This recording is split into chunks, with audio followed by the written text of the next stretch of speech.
আমি আপনাদের কতগুলো কথা বলবো, এই কথাগুলো মন দিয়ে রাত্রিবেলায় শুনে যাবেন। আর সকালবেলাতে কিন্তু আজ রাত্রিবেলায় শোবেন, তখন কথাগুলো ভাববেন, আপনার জীবনটা সুন্দর হবে। দাদা ভাইরা যারা এত কষ্ট করে বসে আছেন, মায়েরা যারা বসে আছেন, তারা মন দিয়ে শুনবেন কথাগুলো, একটা একটা করে বলবো। যদি 1 মাস ব্যবহার করতে পারেন আপনার জীবন সুন্দর হবে। মাত্র 1 মাস, আমি কাউকে বেশি দিন ব্যবহার করতে বলবো না। 1 মাস ব্যবহার করে দেখুন আপনার জীবন সুন্দর হয় কিনা। কারণ প্রত্যেক জায়গায় কীর্তন করতে যায়, তারা আমাকে একটা কথাই বলে, যারা এগুলো ব্যবহার করেছেন তারা বলে, দাদা আপনার কথাগুলো ব্যবহার করে আমার জীবন পাল্টে গেল। আপনার জীবন পাল্টে যাবে, একটা একটা করে বলবো, আপনারা কাল সকাল থেকে করবেন। কাল সকাল থেকে নয়, আজ রাত থেকে। আচ্ছা, কিছু মনে করবেন না, দাদা ভাইরা যারা দাঁড়িয়ে আছেন, আপনারা যারা এখানে আছেন, অনেকে ব্যবসা করেন, চাকরি করেন না, ব্যবসা করেন, তো দোকানের দরজাতে লেবু লঙ্কা টাঙান না? জোরে বলুন হ্যাঁ না না। কিন্তু আপনাদের মনে প্রশ্ন জাগে না, আমার কাকা আমার বাবা লেবু লঙ্কা টাঙাতে বলেছে, লেবু লঙ্কা কেন টাঙানো হয় এও জেনে নিন। জ্যোতিষশাস্ত্র কি বলছে? বলছে দোকানের ভেতরে থাকে লক্ষ্মী আর গণেশ, ইনারা পছন্দ করেন লাড্ডু লাড্ডু লাড্ডু লাড্ডু। কিন্তু অলক্ষ্মী যদি দোকানে একবার ঢুকে যায়, অনেকে বলে না, আমার দোকানে দারিদ্রতা ঢুকে গেল রে, আর ব্যবসা ভালো চলছে না, বুঝলি, আর ব্যবসা ভালো চলছে না। অনেকে বলে না খুব দুঃখ করে, আমার ব্যবসা মাটি হয়ে গেল, চলছে না। কি করে চলছে না? কারণ আছে, বুঝিয়ে দিই। অলক্ষ্মী যদি, দারিদ্রতা যদি দোকানের ভেতরে ঢুকে যায়, আপনার ব্যবসা মাটি হয়ে যায়। এই জন্যে লক্ষ্মীর পছন্দ হলো মিষ্টি মিঠাই, আর দারিদ্রতার পছন্দ হলো, অলক্ষ্মীর পছন্দ হলো টক আর ঝাল। যদি দোকানের দরজার সামনেই আপনি লেবু হচ্ছে টক আর ঝাল হচ্ছে লঙ্কা, এই দুটো টাঙিয়ে দিন, তাহলে অলক্ষ্মী যদি ওইখানে খাবার পেয়ে যায়, ওর আর ভেতরে ঢোকার দরকার নাই, ওইখানে পেয়ে পেছন দিকে বেরিয়ে চলে যাবে। তাহলে নিবেদন আপনাদের কাছে রইল, বাবা, প্রত্যেকটা জিনিসে একটা করে যুক্তি আছে। আপনার বাড়িতে লক্ষ্মী থাকবে, অলক্ষ্মী দূর হবে। জ্যোতিষশাস্ত্র কি বলছে? এদিকে তাকান। আপনার বাড়িতে লক্ষ্মী থাকবে, অলক্ষ্মী দূর হবে। জ্যোতিষশাস্ত্র কি বলছে? মায়েরা যদি দুটো কাজ করতে পারেন, তাহলে এই কাজগুলো করলে আপনাদের সফল হতে পারে। দুটো কাজ কি কি? আমি প্রত্যেকটা কথা কিন্তু প্রমাণ সহ বলবো, প্রতিটি কথার শাস্ত্রের প্রমাণ আছে। কারণ আমি যখন কথাগুলো বলবো, একসঙ্গে 10 লাখ লোক শোনে, সুতরাং আমি প্রত্যেকটা প্রামাণ্য কথা বলবো। জ্যোতিষশাস্ত্র কি বলছে দেখুন, যে যেখানে বসে আছেন, জ্যোতিষশাস্ত্র বলছে আপনার বাড়ির ভেতরে যাতে অলক্ষ্মী না ঢুকে যায়, তার জন্য মায়েদের দুটো কাজ করতে হয়, মঙ্গলবার একটা, বৃহস্পতিবার একটা। প্রশ্ন করবেন মঙ্গলবার কি করব আর বৃহস্পতিবার কি করব? মঙ্গলবার দিন আপনি করবেন, 1 বালতি জলে একটুখানি লবণ নেবেন, সেই লবণ মাখানো জলটা বাড়ির অন্ধকার জায়গাগুলো দেখবেন, ছপ্পরের তলায় অন্ধকার, তক্তার তলায় অন্ধকার, প্রদীপের নিচে অন্ধকার, যে জায়গাটা বাড়ির ভেতরে অন্ধকার, সেই জায়গাটাতেই দেখবেন প্রবেশ করে কি? অলক্ষ্মী। এইদিকে বাড়িতে যে জায়গাতে অন্ধকার থাকে, সেই জায়গাতে অলক্ষ্মী ঢুকে থাকে। কিন্তু ওই জন্য মায়েদেরকে বলি, মঙ্গলবার দিন জ্যোতিষশাস্ত্র বলল, 1 বালতি জল নিয়ে, একটু লবণ নিয়ে যদি আপনি ধুয়ে মুছে পরিষ্কার করতে পারেন, তাহলে কিন্তু আপনার বাড়ির অলক্ষ্মী দূর হতে পারে। বৃহস্পতিবার দিনে একটা কাজ করবেন, তাও জ্যোতিষের কথা। বৃহস্পতিবার দিন কি করবেন না, আপনারা এক কাজ করবেন, বৃহস্পতিবার দিন আপনারা 1 বালতি জল নেবেন, একটু কর্পূর নেবেন, নিয়ে অন্ধকার জায়গাগুলো শুধু নয়, গোটা বাড়িটায় ধুয়ে মুছে পরিষ্কার করবেন। প্রতি সপ্তাহে যদি দুটো কাজ করতে পারেন, আপনার লাভ হতে পারে। আর কতগুলো কথা আপনাদের বলে দিই, যাদের বাড়িতে দেখবেন অসুখ বিসুখ লেগেই আছে, দেখবেন যন্ত্রণা লেগেই আছে, ব্যথা লেগে আছে, ঝগড়াঝাটি লেগে আছে, অশুভ শক্তি তার বাড়িতে ঢুকছে কেন? দক্ষিণ দিকের দুয়ার যদি খোলা থাকে সন্ধ্যাবেলায়, দক্ষিণ দিকের জানলা যদি খোলা থাকে, সন্ধ্যাবেলায় যখন প্রদীপ দিতে যাবেন, তখন দক্ষিণ দিকে দুয়ার আর দক্ষিণ দিকে জানলা আপনাকে বন্ধ রাখতে হয়। কেন? দক্ষিণ দুয়ারটা হচ্ছে জমের দুয়ার। ভালো করে শুনবেন, আপনি যখন বাড়িতে শুবেন, দক্ষিণ দিকে পা করে, মাথা করে, দক্ষিণ দিকে পা করে শুতে নেই। কেন?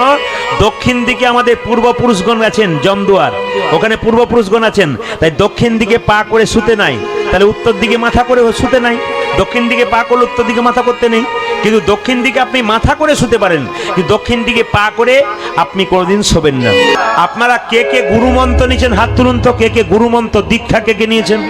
হ্যাঁ হ্যাঁ হ্যাঁ, এই জন্য আপনার রাত জেগে কীর্তন শুনতে পাচ্ছেন। আস্তে নামান, আমি খুব খুশি। গুরু দীক্ষা না হলে গোবিন্দের কথা শ্রবণ করার ক্ষমতা তার জাগে না। একমাত্র যারা গুরুমন্ত্র নিয়েছে তাদের গোবিন্দ শোনার ধৈর্যটা আছে, গোবিন্দ নাম শোনার ধৈর্য তাদের আছে। আর গুরুমন্ত্র যাদের নেয় নাই দেহ এখনো শুদ্ধ হয় নাই। তবে কান খুলে শুনিন, যদি মন্ত্র আপনি নিলেন তবে মন্দিরে যাওয়ার অধিকার আপনার রইল। আর মন্ত্র যদি আপনি না নিলেন তবে মন্দিরে গেলেন আপনি ঠিক কথা, 4টে আপেল 4টে কলা নিয়ে গেলেন, ভগবানকে দিলেন, ভগবান একটাও গ্রহণ করলো না। কেন? যে দেহ শুদ্ধ হয় নাই সেই দেহে গোবিন্দ কোনোদিন সেবা গ্রহণ করবে না। এই জন্য আপনাদের বলে দিই, যারা বাকি আছেন তারা নিয়ে নেবেন, দীক্ষা নিয়ে নেবেন। দীক্ষা মানে কি? এই যে যারা দীক্ষা নিয়েছেন বলে হাত তুললেন তাদের জন্য বলি, আচ্ছা দীক্ষা তো নিয়েছেন, দীক্ষার কাজ করছেন তো? কি বলুন তো? যে দীক্ষা নেয় সে স্নান করার পর গোবিন্দকে দিয়ে তারপর খায়, তার আগে খায় না। আপনারা সবাই গোবিন্দকে দিয়ে খান তো? জোরে বলুন হা না না। গোবিন্দকে দিয়ে খান? 2-4 জন হা হা বলছে, 5 জন বলছে চুপ করে থাক, এখন বলার দরকার নেই, কাল বলি। এইদিকে বলছি কি, আপনাদের বলে রাখি, মন দিয়ে শুনবেন, দীক্ষা যারা নিয়েছেন দিয়ে খা।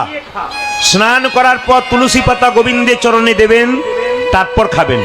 এখন প্রশ্ন হবে, গোবিন্দের চরণে তুলসী পত্র কটা দেবেন? আস্তে।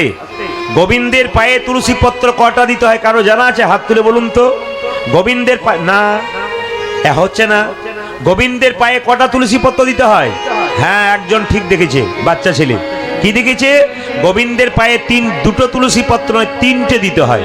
প্রশ্ন করবেন 3টে কেন দিতে হয়? 2টো দিলে হয় 2টো পায়ে? না, ভগবান তো 3টে পা দেখিয়েছিল। কখন বলুন তো? ভগবান যখন বামন অবতার রূপ ধারণ করেছিল, নাভিমূল থেকে একটা পা বের করেছিল, বলি রাজার মস্তকে দিয়েছিল। লক্ষ্য করুন মায়েরা, এই জন্য 3টে পা বলে গোবিন্দের ডান পায়ে একটা তুলসী পত্র, বাঁ পায়ে একটা তুলসী পত্র, আর মাঝখানটাতে একটা তুলসী পত্র দিতে হয়। তবে তুলসী পাতার কোন অংশটা আপনি পায়ের মধ্যে দেবেন? পিচ্ছিল দিকটা না খসখসে দিকটা? কোনটা মনে হয় আপনার? আরে না, খসখসে দিক নয়, গোবিন্দের চরণে পিচ্ছিল দিকটাই গোবিন্দের পায়ে দিতে হয়। কেন বলুন তো? খসখসে দিকটা দিলে গোবিন্দের পায়ে যদি কোনো আঘাত লাগে, ভক্ত তাই পিচ্ছিল দিকটাই কিন্তু গোবিন্দের চরণে দেয়। এগুলো জেনে যাবেন, আপনাদের কাজে আছে। একটু বাতাসা দেবেন, নকুল দানা দেবেন, ভগবানকে ভক্তি করে দেবার মতো কিছু না, একটু নিবেদন করতে হয় আর কি। এই নিবেদন করে তারপর খাবেন, তবে আপনার দীক্ষা নেওয়া সার্থক হয়েছে। তবে আপনাদের বলে যাই, গুরু দীক্ষা নেবেন, কিন্তু যার তার কাছে দীক্ষা নিতে নাই। ভালো করে শুনবেন, গুরু যেমন, শিষ্য কিন্তু তার চাইতে চালাক হতে হবে। আপনি কি ভাবছেন আপনার গুরু আপনার বাড়িতে আসছে, যদি খালি হাতে আসছে, ও গুরুর বৈশিষ্ট্য নয়। আপনাকে মন্ত্র দেবার পর আপনার গুরু যদি আপনার বাড়িতে খালি হাতে আসে, তাহলে বুঝবেন ও ভর্তি করতে এসেছে। এই জন্যে বলি, খালি হাতে আসবে না। কেন? আপনার বাড়িতে 2-3টে বাচ্চা আছে, অন্তত একটা মিষ্টির প্যাকেট হাতে নিয়ে আসবে। আপনার গুরু যখন আপনার বাড়ি এলো, আপনার গুরু তো আপনার বাবা, তা মেয়ের বাড়িতে বাবা এলে কিছু আনুক আর না আনুক 10 পিস মিষ্টি তো আনতে পারে না, কি বলছেন? তাহলে আপনি তো যা দেবার দেবেন, কিন্তু 10 পিস মিষ্টি আনতে পারে। তারপর এমন এমন গুরু আছে, এরকম গুরুকে ত্যাগ করবেন। আমি একটু বুঝিয়ে দিই। এমন গুরু আছে, এসে বলল, এই তুই মন্ত্র নিয়েছিস, ভালো করেছিস, কিন্তু তোর হাতে আমি জল খাবো না। তখন শিষ্য বলছে, আচ্ছা গুরুদেব, মন্ত্র যখন নিলাম তখন তো আমি তোমার সঙ্গে বাবার মেয়ের সম্পর্ক হয়ে গেল, বাবা ছেলের সম্পর্ক হয়ে গেল, আপনি কি বাড়িতে ছেলে মেয়ের হাতে খান না? বলে খাই। তাহলে আমার হাতে খাবেন না কেন? তোদের এখন আচার আচরণ হয় নাই, আমি তো মন্ত্র নিলেই শুনেছি শুদ্ধ হয়ে যায়, তাহলে এবার খেলে কি অসুবিধা আছে? বলে না, তোদের হাতে জল পান করবো না। তখন শিষ্য কত চালাক দেখুন। আচ্ছা গুরুদেব, এক কাজ করলে হয় না, দোকান থেকে মিনারেলস ওয়াটার এনে দিলে হয়, মানে বোতলের জল। তখন গুরু বলছে কোনো অসুবিধা নাই, মিনারেলস ওয়াটার এনে দে। শিষ্য জিজ্ঞেস করছে, কিছু মনে করবেন না, আপনি আমার হাতে জল খাচ্ছেন না, কিন্তু যে মিনারেলস ওয়াটারটা জলটা বোতলে ভরেছে যে লোকটা, ও যে পায়খানা কাপড়ে ভরে নাই, আপনি কি করে জানলেন? ওই মিনারেলস ওয়াটারটা যে ভরেছে বোতলে, সে কোন জাতের লোক আপনি কি করে বুঝলেন? ওর হাতে যে বড় বড় নখ নাই, ভেতরে ময়লা নাই, আপনি কি করে বুঝলেন? আপনি কি খাচ্ছেন? তখন উনি চুপ করে গেলেন। বলছে তাহলে এক কাজ কর, তোদের হাতে খাবো না, তুই গ্যাস সিলিন্ডার এনে দে, আমি রান্না করব, গ্যাস সিলিন্ডার দিয়ে দে। শিষ্য তখন জিজ্ঞেস করছে, গ্যাস সিলিন্ডারটা তো দিলাম, কালকে যে গ্যাস সিলিন্ডারে যার কাছে ছিল মাছ মাংস রান্না হয় নাই, আপনি কি করে জানলেন? তখন গুরু বলছে এক কাজ করা যাক না, এক কাজ করা যাক। বলে কি? গঙ্গা জল ছিটিয়ে দে, গঙ্গা জল ছিটিয়ে দে। শিষ্য বলছে তাতে অসুবিধা কি? আমি যদি গঙ্গা জল ছিটিয়ে রান্না করি, আপনার অসুবিধা কি? গুরু তখন রেগে গেছে, কি বলছে জানেন? তখন বলছে তাহলে আমাকে এক কাজ কর, কিছু মুড়ি এনে দে, দোকান থেকে কিছু মুড়ি এনে দে, আমি আজকে মুড়ি চিবিয়ে থাকবো, তবু তোদের হাতে খাবো না। শিষ্য জিজ্ঞেস করছে মুড়ির কল দেখেছেন? বলেন না। যে কলে মুড়ি তৈরি হয় সেই লোকগুলোকে দেখেছেন? হাতে যত না নাড়াচাড়া করে, পায়ে তার চাইতে বেশি করে। খাবেন এই জন্য আপনাদের কাছে নিবেদন রইল, এইরকম গুরু হলে কিন্তু ত্যাগ করতে হবে। গুরু যিনি হবেন তিনি বিচার করবেন না, আপনাকে মন্ত্র দেবার পর আপনি যা দেবেন সাকর্ণ, তাতেই কিন্তু উনি খুশি হয়ে যাবেন। আরে বাবা, মেয়ে বাবাকে যা খাওয়াবে তাতেই তো বাবা খুশি হবে, না কি বলছেন? এরকম গুরুকে ত্যাগ করতে হবে। আজকে কীর্তন শুনে যখন বাড়ি যাবেন, তখন আপনার এই যে বালিশে যখন মাথা দেবেন, স্মৃতিশাস্ত্র বলছে, আমি যে বই থেকে কথাগুলো বলছি বইটার নাম স্মৃতিশাস্ত্র, তাতে বলছে যে বালিশে যখন মাথা দেবেন তখন এরকম ভাবে মাথা দিয়ে এইভাবে বলবেন ওম করাগ্গে ওম পদ্মনাভায় নমঃ, ওম পদ্মনাভায় নমঃ। সবাই নিশ্চয় শুনছেন। বালিশে মাথাটা দেবেন ওম পদ্মনাভায় নমঃ, ওম পদ্মনাভায় নমঃ। অনেকে মনে মনে ভাবছেন মনে থাকবে না, না থাকুক, এই কথাটা বলতে বলতে বলতে পারবেন হরে কৃষ্ণ কৃষ্ণ কৃষ্ণ হরে হরে, হরে হরে, হরে রাম রাম রাম হরে হরে, রাম রাম হরে হরে। এটা বলতে পারবেন তো? এই যে এগুলা বলতে পারবেন তো? আচ্ছা, আজ রাত্রি যখন ঘুমাবেন বালিশে মাথাটা দেবেন, এইটা বলে শোবেন। অনেকে প্রশ্ন করবেন আজ করব না, কাল থেকে করব। বলা যায় না, আপনার জীবনে কাল কাল হয়ে যেতে পারে। আপনি কীর্তন শুনতে এসছেন, গ্যারান্টি আছেন বাড়ি যাবে? আপনি রাত্রিবেলায় নিতাই গুরু হরি বল হয়ে যেতে পারেন। বলুন, আপনার রাত্রিবেলায় শোবেন, সকালবেলায় চোখ খুলবেন, গ্যারান্টি আছে? চোখ খুলতে পারেন, নাও খুলতে পারেন। চোখ খুললে সকাল হবে, চোখ না খুললে জীবনে পরকাল হবে। ট্রেন আসবার সময় সিগন্যাল দেয়, আমরা জানতে পারি ট্রেন আসে। মৃত্যু আসবার সময় কোনো সিগন্যাল দেয় না, যে কোনো জীবনে যে কোনো মানুষের জীবনে আসতে পারে। এই জন্য আপনাদের বারবার বলে যাবো, যে যেখানে বসে আছেন আপনার কীর্তন শুনছেন, একবারে মন দিয়ে শুনবেন। রাত্রিবেলায় বিছানায় বালিশে মাথা দেওয়ার সময় হরে কৃষ্ণ কৃষ্ণ কৃষ্ণ হরে হরে, হরে রাম রাম রাম হরে হরে, হরে হরে। ব্যাস, এইবার মনে রাখুন, আপনি যে বাড়িতে শুয়ে থাকবেন সেই বাড়িতে কোনো ঠাকুর মন্দির থাকবে না। ভালো করে শুনে নিন, যে যেখানে বসে আছেন। এ কথাটা আবার যেখান থেকে বললাম, জ্যোতিষশাস্ত্রের কথা বললাম। জ্যোতিষশাস্ত্র বলছে যে রুমটাতে আপনি শুয়ে থাকবেন, ও দিদি, ও দিদি, যে রুমটাতে তুমি শুয়ে থাকবে সেই রুমে কোনো ঠাকুর মন্দির থাকবে না। যদি রাখেন অন্যায় করছেন। প্রশ্ন করবেন প্রদীপ বাবু, তাহলে আপনাকে ঘুরে প্রশ্ন করি, কি যে বাড়িতে আমি থাকি, আমি অভাবী মানুষ, আমার একটাই বাড়ি, ওইখানেই রান্না করি, ওইখানেই খাই, ওখানেই শুই, ওইখানে ঠাকুর মন্দির করেছি, তাহলে কি আমার ঠাকুর মন্দির করা অপরাধ হয়েছে? না। যদি কারো এরকম দশা থাকে, একটাই বাড়ি আছে আর বাড়ি নাই, আপনি সেই বাড়িতে ঠাকুর মন্দির করবেন, কিন্তু ঠাকুর রাখবেন সিংহাসনে। বিছানায় শোবার সময় একটি পর্দা লাগিয়ে শোবেন। ভালো করে শুনে নিন কথাগুলো, আপনাদের জীবন সুন্দর হবে। বিছানাতে আপনি শোবেন, তার আগে ঠাকুরকে একটা পর্দা লাগিয়ে দেবেন। পর্দা কেন? পর্দা আড়াল করে শুতে হয়, গোবিন্দ যেন আপনার স্বয়ং দর্শন না করে, তিনি পর্দার ভেতরে থাকেন। এইবার বলে দিই আপনাদেরকে, যে যেখানে বসে আছেন একেবারে মন দিয়ে শুনবেন। আপনারা সকালবেলায় ঘুম থেকে উঠবেন যখন, এইদিকে ঘুম থেকে উঠে কি করবেন? এই দেখুন, প্রথমে চোখগুলো খোলার আগে হরে কৃষ্ণ কৃষ্ণ কৃষ্ণ হরে হরে, হরে রাম রাম রাম হরে হরে। যারা দূরে আছেন তারাও দেখে নেবেন, যারা কাছে আছেন তারাও দেখে নেবেন, যাদের ঘুম আসছে তারা চোখটা খুলে একবার দেখে নেবেন, ভালো করে দেখে নিন। হরে কৃষ্ণ কৃষ্ণ কৃষ্ণ হরে হরে, হরে রাম রাম রাম হরে হরে।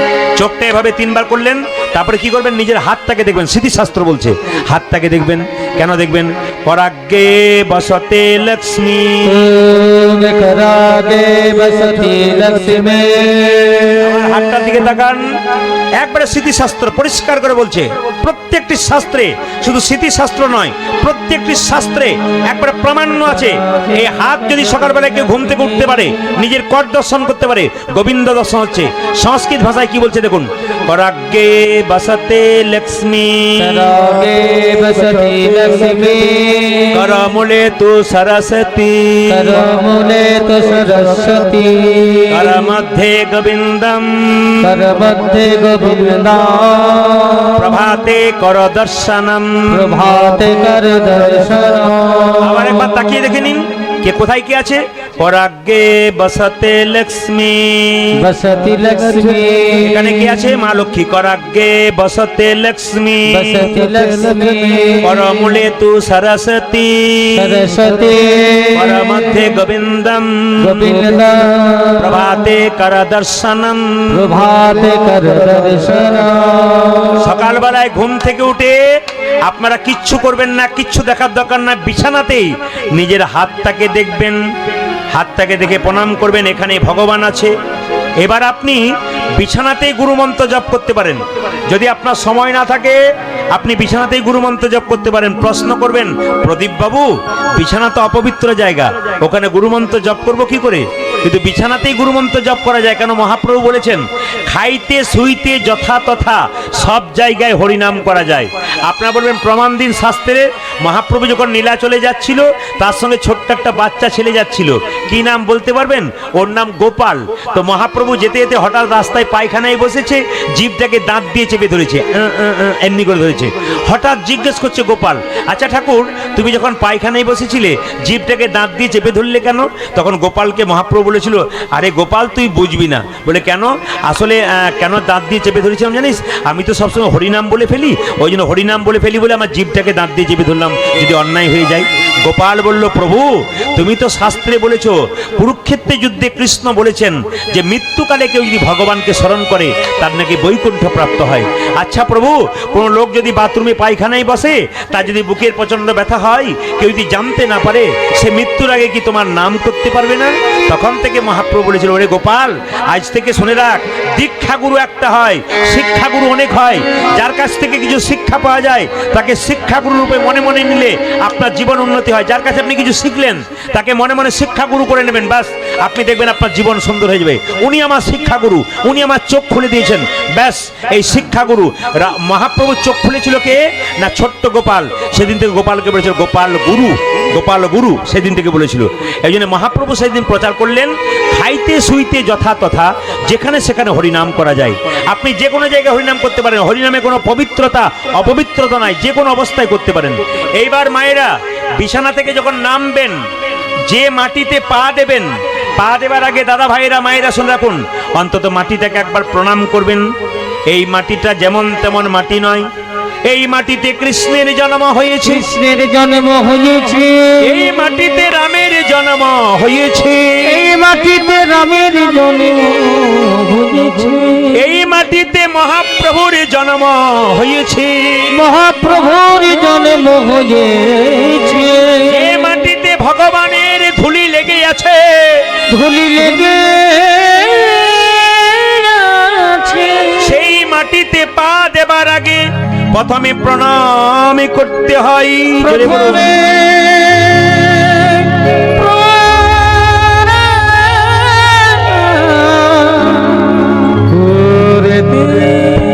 এই দেখুন, এও স্মৃতিশাস্ত্র বলল, বিছানা থেকে নামবার সময় কোন পাটা আগে নামাবেন, কোন পাটা পরে নামাবেন, এটাও স্মৃতিশাস্ত্র বলল।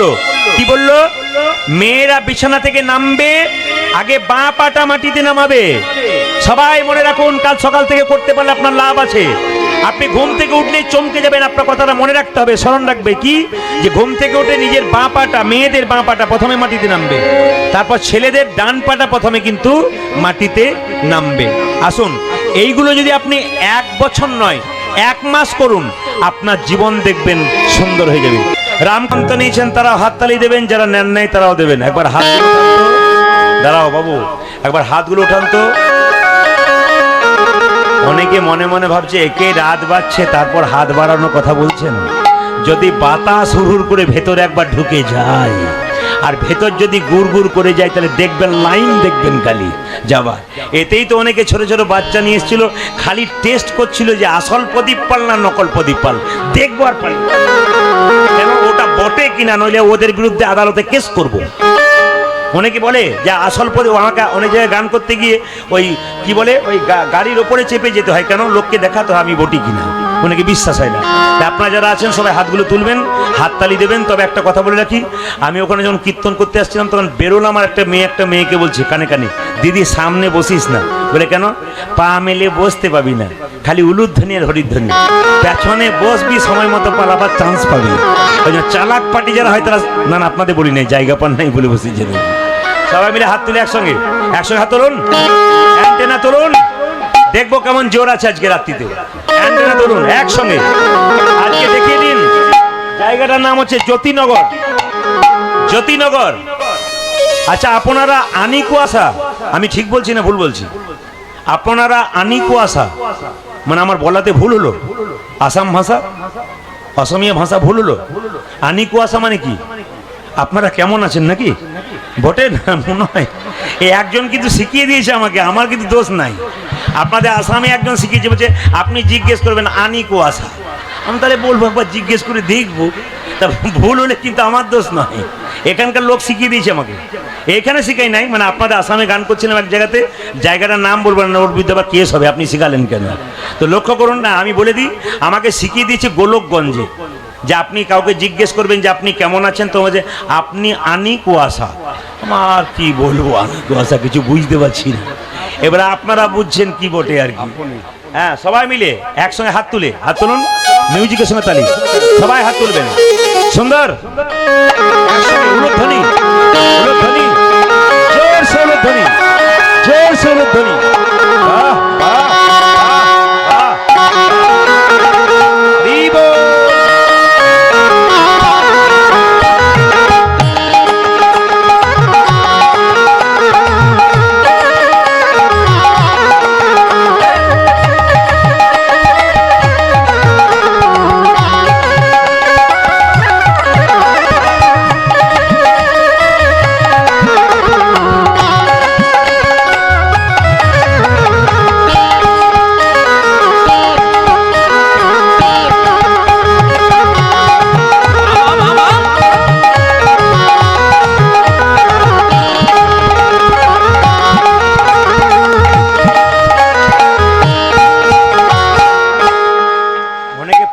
হাতগুলো তুলেছিল, তারপর হাতগুলো তুলতেই পারলো না, নিচে থেকেই এরকম করে বাজাচ্ছে। হাত তুলে বাজান, হাত তুলে বাজান। আচ্ছা, একটা কথা বলি আস্তে, মহাপ্রভুর ছবি দেখেছেন? মহাপ্রভুর ছবি অতক্ষণ দেখুন, তাকানো দিকে। মহাপ্রভুর ছবিতে হাতগুলো নিচে থাকে না উপরে থাকে? হ্যাঁ, মহাপ্রভুর ছবি হাতগুলো উপরে না নিচে? জোরে বলুন। ওপরে। একবার উপরে দেখানো যাবে? যার হাত আছে তিনি দেখাবেন, যার নাই তার দেখানোর দরকার নাই। কার কার আছে দেখি, একবার হাত ওঠান, একসঙ্গে হাত ওঠান। বাহ, একসঙ্গে। আচ্ছা, মহাপ্রভু হাতটা তুলে আছে, একজন ভক্ত জিজ্ঞেস করছে, ঠাকুর তুমি যে হাতটা তুলে আছো তোমার ব্যথা হয় না? আপনার তো 10 মিনিট 5 মিনিট তুলছেন, আর তো দিনের পর দিন তুলে আছেন ভগবান, তো তোমার হাতে ব্যথা হয় না? বলে ব্যথা আবার হয় না। বলছে নামাও। বলছে কি করে নামাবো? তোরা তুলছিস না তাই নামাচ্ছি না। বলছে প্রভু এই দেখো তুলে দিলাম, এইবার নামাও। বলছে তোরা তো তুললি, তোদের পেছনে যারা আছে তারা, আপনাদের বলি না, পেছনে যারা আছে তারা তুলবে না। তার মানে কি, আমি যদি হাতটা না তুলে থাকি, পরের জন্মে যারা জন্ম নেবে তারা হাত তুলবে না, তাই আমি জন্মান্তর ধরে হাতে তুলি। এ শুধুমাত্র আপনাদের জন্য নয়, আমাদের জন্য নয়, পৃথিবীতে এর আগে যারা এসছে তাদের জন্য তুলে আছে, আর এর পরে যারা আসবে তাদের জন্য তুলবে। এর আগে যারা এসছো তাদের জন্য তুলে আছে। হাত তুলে সবাই বাজাও, বাজাও মিউজিক, হাততালি একসঙ্গে। জ্যোতিনগরে আজকে হাততালিতে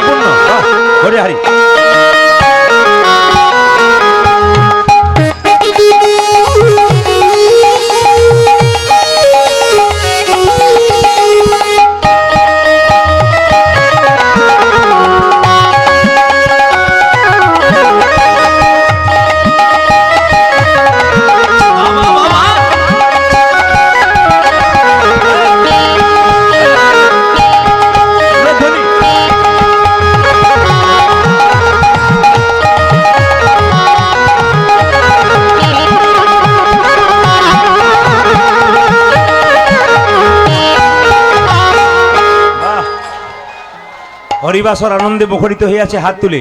দিন তোর আনন্দে যাবে ভজরে গুরুর নাম, গুরু ব্রহ্মা গুরু বিষ্ণু গুরু ভগবান। তিনি তোরে আনন্দে যাবে ভজলে গুরু নাম, গুরু ব্রহ্মা গুরু বিষ্ণু গুরু ভগবান। দিন তোর আনন্দে যাবে ভজরে গুরু নাম, গুরু ব্রহ্মা গুরু বিষ্ণু গুরু ভগবান। তুমি আনন্দে যাবে ভজে গুরু নাম, গুরু ব্রহ্মা গুরু বিষ্ণু গুরু ভগবান। দিন তোর আনন্দে যাবে ভজরে গুরু নাম, গুরু ব্রহ্মা গুরু বিষ্ণু গুরু ভগবান। তোর আনন্দে যাবে ভজরে গুরুর নাম, গুরু ব্রহ্মা গুরু বিষ্ণু গুরু ভগবান। গুরু পিতা গুরু পিতা গুরু পিতা গুরু মাতা গুরু ভগবান, জগৎ গুরু শ্রীকৃষ্ণ সর্বশক্তিমান। আমার গুরু পিতা, গুরু পিতা, আমার গুরু পিতা গুরু মাতা গুরু ভগবান, জগৎগুরু শ্রীকৃষ্ণ সর্বশক্তিমান। গুরু পিতা গুরু পিতা গুরু পিতা গুরু মাতা গুরু ভগবান, জগৎ গুরু শ্রীকৃষ্ণ সর্বশক্তিমান। আজি গুরু পিতা গুরু মাতা, গুরু পিতা গুরু মাতা গুরু ভগবান, জগৎ গুরু শ্রীকৃষ্ণ সর্বশক্তিমান। তিনি তোরে আনন্দে যাবে ভজলে গুরু নাম, গুরু ব্রহ্মা গুরু বিষ্ণু গুরু ভগবান। তুমি আনন্দে যাবে ভজে গুরু নাম, গুরু ব্রহ্মা গুরু বিষ্ণু গুরু ভগবান। তিনি তোরে আনন্দে যাবে ভজরে গুরুর নাম, গুরু ব্রহ্মা গুরু বিষ্ণু গুরু ভগবান। তিনি তোরে আনন্দে যাবে ভজলে গুরু নাম, গুরু ব্রহ্মা গুরু বিষ্ণু গুরু ভগবান। তুমি আনন্দে যাবে ভজে গুরু নাম, গুরু ব্রহ্মা গুরু বিষ্ণু গুরু ভগবান। জয় গৌর তিনি আনন্দে যাবে ভজলে গুরু নাম, গুরু ব্রহ্মা গুরু বিষ্ণু গুরু ভগবান। সোন কুসুম তাহে কোন গনিয়ে, প্রাতর অরুণ সন্তাপ। তরুণ সন্তান। মায়েরা সবাই লক্ষ্য করুন, দুটো মেয়ের মধ্যে ঝগড়া আরম্ভ হয়েছে। কাঞ্চনার বিষ্ণুপ্রিয়া, ভালো করে শুনবেন। বিষ্ণুপ্রিয়া বলছে আমার গৌর এত সুন্দর দেখতে, পৃথিবীর কোনো জিনিসের সঙ্গে তুলনা হয় না। আমার গৌর এমন দেখতে, পৃথিবীর কোনো জিনিসের সঙ্গে তুলনা হয় না। কাঞ্চনা বলছে শোন শোন, তোর গৌরের সঙ্গে আমি 5টা জিনিসের তুলনা করব। গুনবেন আপনারা, আমি অঙ্কতে খুব কাঁচা, হিসাব করবেন, গুনবেন। বলছে 5টা জিনিসের সঙ্গে তুলনা করব। প্রথমটা কি শোন, তোর গৌর হলো আকাশের বিদ্যুতের মতো। কাঞ্চনা বলছে, বিষ্ণুপ্রিয়া বলছে কি করে হলো? বলছে আকাশের বিদ্যুৎ চমক দিলে পৃথিবীর অন্ধকার দূর হয়, আর তোর গৌর বিদ্যুৎ কোন ভক্তের হৃদয়ে চমক দিলে তার হৃদয়ের অন্ধকার দূর হয়ে যায়। দূর হয়ে যায়। বিষ্ণুপ্রিয়া বলছে তাও হলো না। বলে কেন? আকাশের বিদ্যুৎ চমক দিলে মাঝে মাঝে মানুষের বজ্রপাতে মৃত্যু হয়, কিন্তু গৌর বিদ্যুৎ চমক দিলে মরা জীব প্রাণ ফিরে পাই। বলে কার পেয়েছিল? শ্রীবাসের একমাত্র পুত্র মারা গিয়েছিল, হরিনামের দ্বারা প্রাণ ফিরে পেয়েছিল। বিষ্ণুপ্রিয়া বলছে তাহলে হলো না? তো কাঞ্চনা বলছে হলো না। বলছে না হলো না। বিষ্ণুপ্রিয়া বলছে তাহলে তোর গৌরের সঙ্গে ফুলের তুলনা করি। ফুলের সঙ্গে সঙ্গে বলছে কেন ফুলের তুলনা করলি? কাঞ্চনা বলছে ফুল দেখতে যেমন সুন্দর, তোর গৌর দেখতে সেই রকম সুন্দর। সঙ্গে সঙ্গে বিষ্ণুপ্রিয়া বলছে তাও হলো না। বলে কেন? ফুলের মধ্যে কাঁটা থাকে, পোকা থাকে, কিন্তু আমার গৌর ফুলের মধ্যে কোনো কাঁটা পোকা থাকে না। আমার গৌর ফুল পবিত্র ফুল, নিষ্কণ্টক ফুল। বাহ বাহ, ভালো বলেছিস। কাঞ্চনা বলছে তাহলে এক কাজ করি, তোর গৌরের সঙ্গে আকাশে সূর্যের তুলনা করি। কি করে হলো? বলছে সূর্য উঠলে পৃথিবীর অন্ধকার দূর হয়, আর তোর গৌর সূর্য যদি কারো হৃদয়ে উদিত হয় তবে ভক্তের হৃদয় অন্ধকার দূর হয়। বিষ্ণুপ্রিয়া বলছে তাও হলো না। বলে কেন? সূর্যের তাপে মাঝে মাঝে মানুষ ঝলসে যায়, মাঝে মাঝে কষ্ট হয়, কিন্তু গৌর সূর্যের তাপ যদি কারো হৃদয়ে পড়ে তার হৃদয়ে শীতল হয়ে যায়। বিষ্ণুপ্রিয়া বলছে হলো না, পারলি না। কটা হলো? 3টে। সঙ্গে সঙ্গে বললো তাহলে আর একটা তুলনা দি, তোর গৌর হলো চাঁদের মতো। বলে কেন?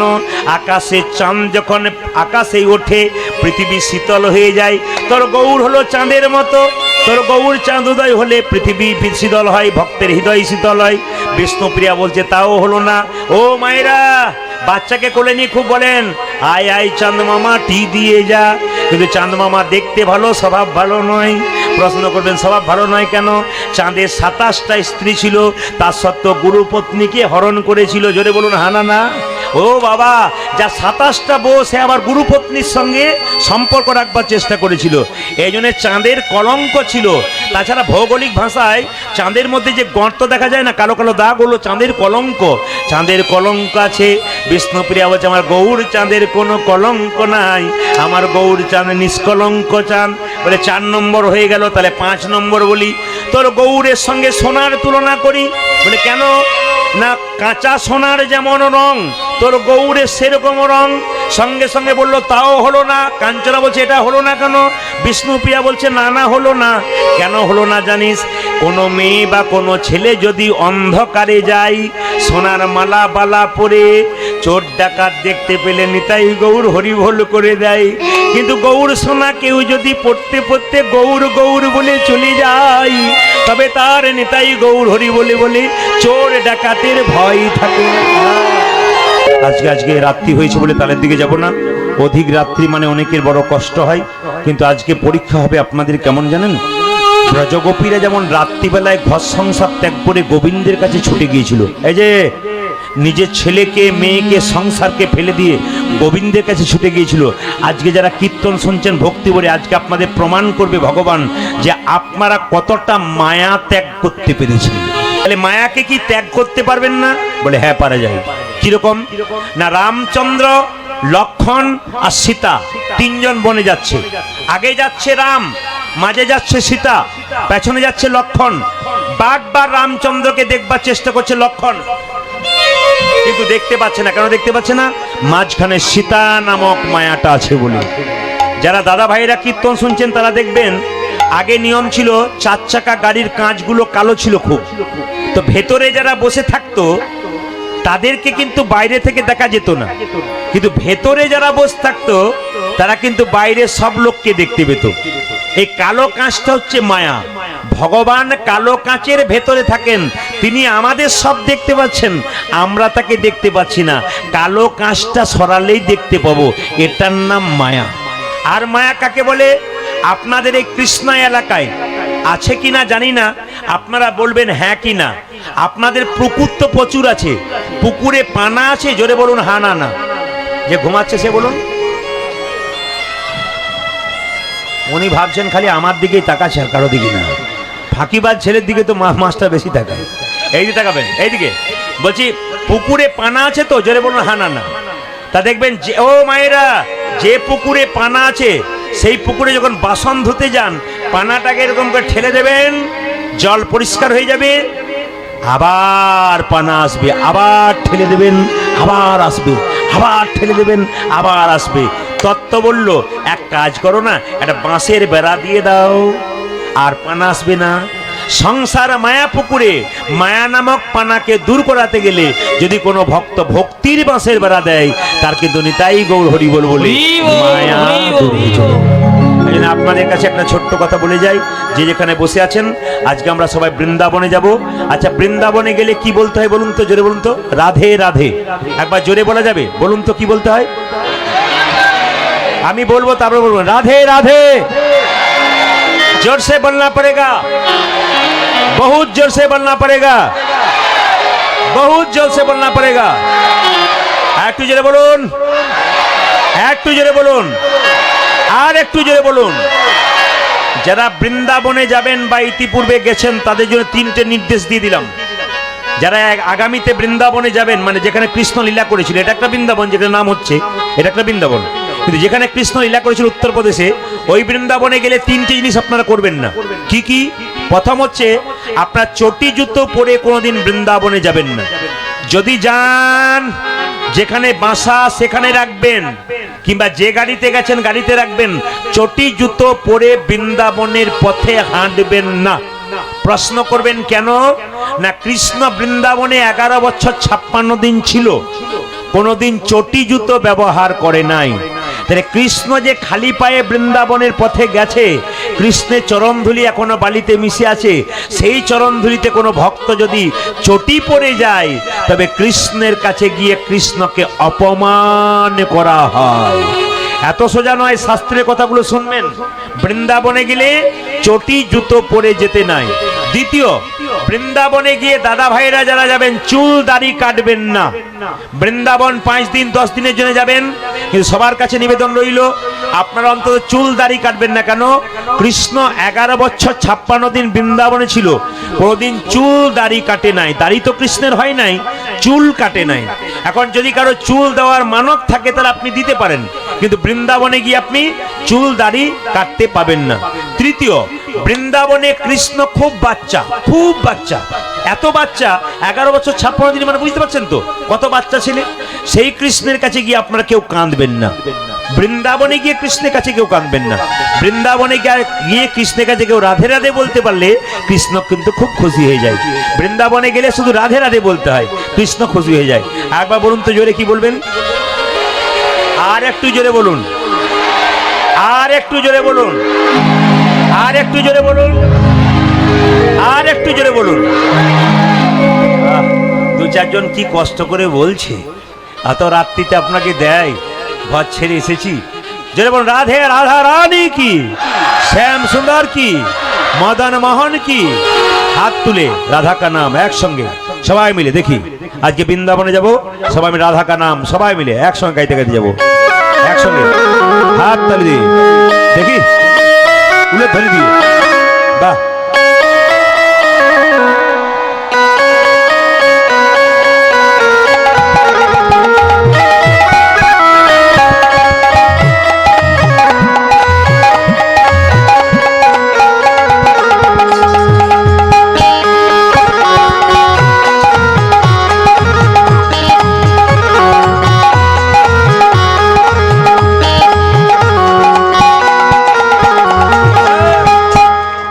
ধ্বনি 100 তারিখ।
আজকে রূপের কথা যারা শুনবেন তারা সবাই মাথায় কাপড়টা নিন, ভক্তি ভরে কানগুলো ঢাকা দিন। সবাই মাথায় কাপড় নিয়ে কানগুলো ঢাকা দিয়ে করজোরে বসুন, ভক্তি ভরে। দাদা ভাইরা যারা রুমাল তোয়াল এনেছেন তাদের কাছে নিবেদন রইল। আজকের এই আসরটা আমাকে দেখে মনে হচ্ছে আমি জয়দেব মেলায় দাঁড়িয়ে আছি। বিশ্বাস করবেন না, এই জয়দেব মেলাতে রাত্রি 12টা 1টা 2টোর সময় গান হয়। বহু দূর দূরান্ত থেকে ভক্ত এসে মাথায় কাপড় নিয়ে চুপি চুপি একবারে চুপচাপ জেগে বসে থাকে। আজকে আমার মনে হচ্ছে আমি যেন কৃষ্ণায়ের জ্যোতিষনগরে নেই, আমি যেন মনে হচ্ছে জ্যোতিনগরে নেই। আজকে মনে হচ্ছে যেন আমি জয়দেব মেলাতে আছি। আমার ভালো লাগছে। তো আপনাদের কাছে নিবেদন রইল, একবারে মন দিয়ে শুনবেন। যারা রূপের কথা শুনবেন তাদের কাছে, রূপের কথা শুনতে গেলে খুব মন দিয়ে শুনতে হয়, তবে একটু সাবধান থাকবেন। আমি যতগুলো কথা বলবো যদি জীবনে ব্যবহার করতে পারেন আপনার জীবন সুন্দর হবে। আসুন, রাধারানীর বাবার নাম ছিল বৃষভানু রাজা। মন দিয়ে শুনবেন, আমি জিজ্ঞেস করবো মাঝে মাঝে। রাধারানীর বাবার নাম কি বললাম মায়েরা? জোরে বলুন। বৃষভানু রাজা। বাবারা ক ভাই? এই যে বাবারা ক ভাই ছিল? 3 ভাই। বৃষভানু রাজা, চন্দ্রভানু আর সুভানু। রাধার পরিচয়টা দিয়ে দিই। রাধার বাবার নাম ছিল বৃষভানু। রাধারা 2 বোন, একটা রাধা একটা অনঙ্গ মঞ্জুরি, আর একটি মাত্র ভাই তার নাম শ্রীদাম। আর চন্দ্রভানুর একটি মেয়ে তার নাম চন্দ্রাবলী। মায়েরা, এই চন্দ্রাবলীর সঙ্গে কিন্তু রাধার মনে মনে একটা হিংসা ছিল। জ্যেষ্ঠিত কাকা তো বোন হলে কি হবে, একটু মনে মনে হিংসা ছিল। কেন বলুন তো? রাধারানী দেখতে খুব সুন্দরী, চন্দ্রাবলী কিন্তু কিছু কম নয়, ও সুন্দরী। ও মনে মনে খুব হিংসা করতো রাধাকে। কৃষ্ণ শুধু তোকেই ভালোবাসে, আমিও তো দেখতে সুন্দরী, আমাকে ভালোবাসে না কেন? যদি আমি কোনোদিন কৃষ্ণকে কাছে পাই না, এমন সেবা যত্ন করব যে তোকে ভুলিয়ে ছেড়ে দেবো। এই জন্য তো রাধার একদিন কৃষ্ণ তার মনের ইচ্ছা পূর্ণ করেছিল। রাধার সঙ্গে মান হয় নাই, জোরে বলুন হ্যাঁ না না। রাধার সঙ্গে মান হয় নাই। আপনাদের যেমন এখানটা ভালো খবর পেলাম, জ্যোতিনগরে স্বামী স্ত্রীতে কোনোদিন ঝগড়া হয় না। না দাদা, এখানে কোনোদিন স্বামী স্ত্রী ঝগড়া হয়নি। কেউ করে না। মায়েরা বলছে গিয়ে একবার দেখবেন কি হয়, একবার ঘরে চলুন তারপর। আর দাদারা ভাবছে আমরা একমাত্র হারে হারে টের পাচ্ছি যে কি হচ্ছে। তবে তবে আপনাদের বলে যাই, এই যতক্ষণ আমি রাত্রিবেলায় থাকবো আপনাদের রূপের কথা বলতে বলতে আপনাদের এই ঘরের সংসারের রূপের কথা একটু ছোট করে বলবো। আমি প্রথমে বলে নিই, শুভানুর একটি মাত্র ছেলে ছিল, তার নাম সুবল। তা মায়েরা বলুন তো, রাজার মেয়ে যদি জল আনতে যায়, সে কি পিতলের কলসি নিয়ে যাবে না সোনার কলসি নিয়ে? জোরে বলুন, কি কলসি নিয়ে যাবে? সোনার কলসি। সবাই লক্ষ্য করুন, কৃষ্ণ যখন বেলা ডুববো তখন গোচারণ থেকে ফিরে আসে, আর রাধা ঠিক সেই সময় জল আনতে যায়। কেন? কৃষ্ণের সঙ্গে দেখা হবে বলে। কিন্তু কৃষ্ণ এই যে কৃষ্ণ দাঁড়িয়ে আছে কোথায়? কদম্ব বৃক্ষের নিচে। এইদিকে এই মাঝখানে যমুনা, ওই পারে কৃষ্ণ দাঁড়িয়ে আছে, এখানে রাধা জল নিচ্ছে কলসিতে করে। আর জল নিতে গিয়ে সোনার কলসিটা কখন যে জলে ছেড়ে ফেলেছে বুঝতেই পারে নাই। সোনার কলসি ভাসতে ভাসতে কৃষ্ণের পায়ের কাছে গিয়ে লেগেছে। সোনার কলসি মনে মনে ভাবছে, রাধে গো রাধে গো, আমার কত ভাগ্য ভালো,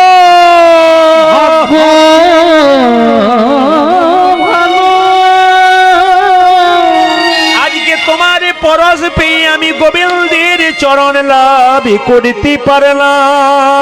আমি গোবিন্দের চরণে লাভ করিতে পারিলাম। সবাই শুনে নিন, এই জন্য যারা এখানে এসছেন তারা কৃষ্ণের নাম যত না করবেন, রাধার নাম তত করবেন।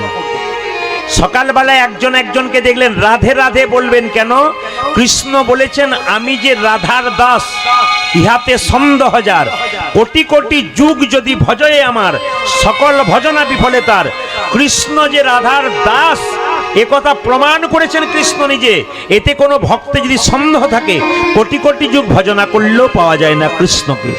তাহলে রাধা নাম করলে ভালো হয়। রাধার স্পর্শ পেয়ে কলসি ভাসতে ভাসতে চলে গেছে। আচ্ছা বলুন তো মা, রাধারানীর শাশুড়ির নাম ছিল জটিলে, আর ননদিনীর নাম ছিল কুটিলে। ওরে বাবা রে, একবারে বাঘিনী একজন, সিংহী একজন, এত গর্জন। বউ যখন খালি হাতে ঘরে ফিরেছে, জল নিতে তো গেলি সোনার কলসি নিয়ে, তা খালি হাতে ফিরে এলি কেন? আবার কাঁদে, কেমন কাঁদছে, কেন রে?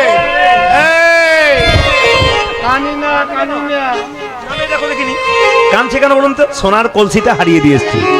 এখন যেই না বলেছে সোনার কলসি হারালি কোথায়, হতভাগী বউ থাকার, বারবার গালাগাল দিচ্ছে। জটিলা কুটিলা যখন গালাগাল দেয়, তখন রাধারানীর কানে কানে গিয়ে ললিতা বলে, রাধে রাধে, তোর বাবা হলো রাজা, ইচ্ছা করলে 10টা সোনার কলসি তোকে দিতে পারে। কিন্তু আমার একটা প্রশ্ন আছে তোর কাছে, উত্তর দিলে ভালো হয়। বলছে কি উত্তর, কি উত্তর, কি প্রশ্ন? বলছে আমার প্রশ্ন এইটাই, লোকে যদি পিতলের কলসি পায় তাহলে মাটির কলসি ভুলে যায়, ভুলে যায়। আর যদি রূপোর কলসি পায় তাহলে পিতলের কলসি ভুলে যায়। ভুলে যায়। আর যদি সোনার কলসি পায় তবে রূপোর কলসি ভুলে যায়। ভুলে যায়। তুই সোনার চেয়ে কি এমন দামি দেখতে পেলি, যার জন্য তুই সোনা ভুলে গেলি? যার জন্যে সোনা ভুলে গেলি। রাধারানী বলছে, ললিতা রে, ললিতা রে, তুই তো আমার মরমি সখা, তোকে বলবো না সখী, কাকে বলবো বল? কাকে বলবো? ওরে সখী রে, আমি সোনার কলসি হারিয়েছি বটে, গোবিন্দের রূপে নয়ন দিয়ে সোনার কলসি ভাসতে ভাসতে চলে গেছে। আমি সোনার কলসি হারিয়েছি বটে, কিন্তু আমি গোবিন্দের রূপে নয়ন দিয়ে আমার নয়ন কুম্ভ ভরে এনেছি, আমার নয়ন কুম্ভ ভরে এনেছি, নয়ন কুম্ভ ভরে এনেছি। আমি নয়ন কুম্ভ ভরে এনেছি, গোবিন্দের রূপে নয়ন দিয়ে নয়ন কুম্ভ ভরে এনেছি। আমি গোবিন্দের রূপে নয়ন দিয়ে কৃষ্ণ প্রাণ গোবিন্দ বলি গোবিন্দের রূপে নয়ন দিয়ে, কৃষ্ণ প্রাণ গোবিন্দ বলে, গোবিন্দের রূপে নয়ন দিয়ে, কৃষ্ণ প্রাণ গোবিন্দ বলে। নয়ন কুম্ভ ওরে মা, তুমি রাধারানী কেঁদে কেঁদে বলছে, বিধি রে আমার কৃষ্ণকে কোটি কোটি চোখ পেলেও দেখে সুখ পেত না, আহা কোটি নেত্র নাহি দিল সবে দিল দুই, সবে দিন হাতে পলকে দিল কি হেরিব মই রে। তাহাতে পলকে দিল কি হেরিব। আচ্ছা হাত তুলে বলুন তো কারা কারা মাছ খান? এখন বলবে না হরিবাসরে, চুপ করে থাকুন, খুব চালাক আছেন। কারা কারা, এই দেখুন দেখুন কি সুন্দর হাত তুলেছি, দেখুন যে নেবে যে কারা কারা মাছ খান, দেখুন পেছনে কেমন হাত তুলেছে। সবাই খায়, না না কোনো অসুবিধা নেই, যারা খান তারা বলবেন। তুলছে না। আচ্ছা বেশ বেশ, এই দেখুন ওদের দেখে আবার আরো 10 জন না উঠিয়েছে। বেন নামান নামান, আমি জানি আপনারা সবাই খান। এই যে দেখেন, আচ্ছা মায়েরা মাছ তো খান, মাছ যারা খান না মাছ দেখেছেন তো? সবার চোখের পাতা আছে কিন্তু মাছের চোখের পাতা আছে? জোরে বলুন। মাছকে ভালো কথায় কি বলা হয়? মিন মিন। রাধারানী কেঁদে কেঁদে বলছে, কোটি নেত্র নাহি দিল সবে দিল দুই, সবে দিল তাহাতে দুই। পলকে দিল কি হেরিব মই। যদি মাছের মতো চোখ দিত এমনি করে তাকিয়ে রয়ে যেতাম, পলক পড়তো না। কিন্তু গোবিন্দের দিকে তাকাতে তাকাতে মাঝে মাঝে পলক পড়ে যাচ্ছে, ওই জন্য ভালো করে দেখা হচ্ছে না। ও বিধি, তুই কেন মাছের চোখ দিলি না, মিনের চোখ দিলি না কেন? মিনের নয়ন দিলি না, বিধি কেন মিলের নয়ন দিলে মিনের নয়ন দিলি না গো। কেন মিলির নয়ন দিলে না গো, আমি অপলকে কৃষ্ণ দেখিতাম, মিনের নয়ন দিলে নাহি। আমি অপলকে কৃষ্ণ দেখিতাম, মিনের নয়ন দিলে না গো, অপলকে কৃষ্ণ দেখিতাম, নয়ন দিলে না গো, অপলকে কৃষ্ণ বিধি কেন মিলের নয়ন দিলে না গো, মিলির নয়ন দিলে না গো। এইদিকে এইদিকে সবাই মিলে দর্শন করছেন, সবাই দর্শন করুন। গোবিন্দের গায়ের রংটা কেমন? আস্তে, যারা কীর্তন শুনছেন একটু ঠান্ডা মাথায় উত্তর দেবেন, তাহলে খুশি হব। ভগবানের গায়ের রং কেমন তাকান, গায়ের রং কেমন দেখছেন? সাদা মতো সাদা মতো। কি দেখছেন? রাধার পাশে কৃষ্ণকে দেখছেন, গায়ের রং কেমন দেখছেন? 2-4 জন বলছে হলুদ মতো দেখছি, হলুদ মতো রাধাকে দেখছেন। কৃষ্ণকে কি রঙে দেখছেন? নীল রঙের। কিন্তু শাস্ত্র বলছে কৃষ্ণ নীল রঙের নয়, কখনো কখনো কৃষ্ণ নীল রঙের। চৈতন্য চরিতামৃত বলছে যে আকাশে প্রচন্ড মেঘ করেছে, এবার বৃষ্টি নামবে। সেরকম মেঘ দেখেছেন আপনারা? এবার বৃষ্টি নামবে, প্রচন্ড মেঘ করেছে। ওই যে মেঘের গায়ের রং, ওর মতো কৃষ্ণের গায়ের রং। বৃন্দাবনে একটা তমাল গাছ আছে, এই তমাল গাছটা যেমন গায়ের রং, আর কৃষ্ণের গায়ের রং তেমন। কেমন কিরকম রং বললাম? আকাশে মেঘ উঠেছে, বৃষ্টি আসবে, ওই রকম রং।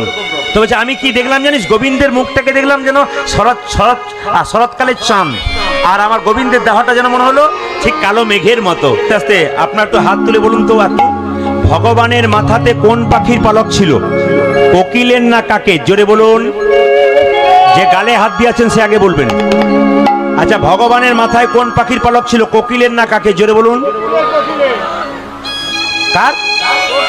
ও ময়ূরের ছিল। দেখ এরা ময়ূরের বলছে, এদিকে এদিকে। আচ্ছা ভগবানের মাথায় কোন পাখির পালক বললাম? জোরে বলুন। ময়ূর ময়ূর ময়ূর। একটু জেনে নিন তো, একটু জেনে নিন ময়ূর পূর্ব জন্মে কে ছিল, সবাই জেনে নিন। এই যে ময়ূরের পালকটা গোবিন্দ নিল, এমনি এমনি নাই। ওই অন্য কারো পালক নিল না কেন? কোকিলের নিল না, কাকের নিল না কেন? একটা কারণ আছে। কি কারণ? ত্রেতা যুগে রামচন্দ্র 14 বছরের জন্য বনবাসে গিয়েছিল। যখন রাবণ সীতাকে হরণ করলো, তখন দেখবেন মায়েরা একটা পাখি বাধা দিয়েছিল। জোরে বলুন তো পাখিটার নাম কি? দূর থেকে বলবেন পাখিটার নাম কি? জটায়ু পাখি। আস্তে, পাখিটার নাম কি বললাম? জটায়ু পাখি।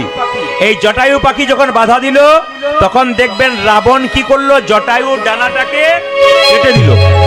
জটায়ু যখন ছটপট ছটপট করছে, মৃত্যুর সঙ্গে লড়াই করছে, তখন হঠাৎ রামচন্দ্র ছুটে এসে বলল, জটায়ু এই অবস্থা তোর কে করলো? জটায়ু এই অবস্থা তোমার কে করলো জটায়ু? জটায়ু কেঁদে কেঁদে বলল, প্রভু রাবণ আমার ডানা কেটে দিয়েছে। সঙ্গে সঙ্গে ভগবান বললেন, জটায়ু তোমার যা অবস্থা তুমি আর বাঁচবে না, তোমার এখনই মৃত্যু হবে। তবে বলো জটায়ু, তুমি মৃত্যুর আগে কি চাও? ফাঁসি হবার আগে যেমন কেউ মনের ইচ্ছা পূর্ণ করে, জটায়ু একটা পাখি হয়ে কি চাইলো দেখুন। আপনারা মানুষ হয়ে যেটা চাইতে পারছেন না, আমরা পাচ্ছি না, একটা পাখি হয়ে কি চাইলো? জটায়ু কেঁদে কেঁদে বললো, হে প্রভু আমি মরে যাব জানি, কিন্তু মৃত্যুর আগে তোমার কাছে একটা প্রার্থনা আছে, যেন জন্মে জন্মে তোমার সঙ্গ ছাড়া না হয়।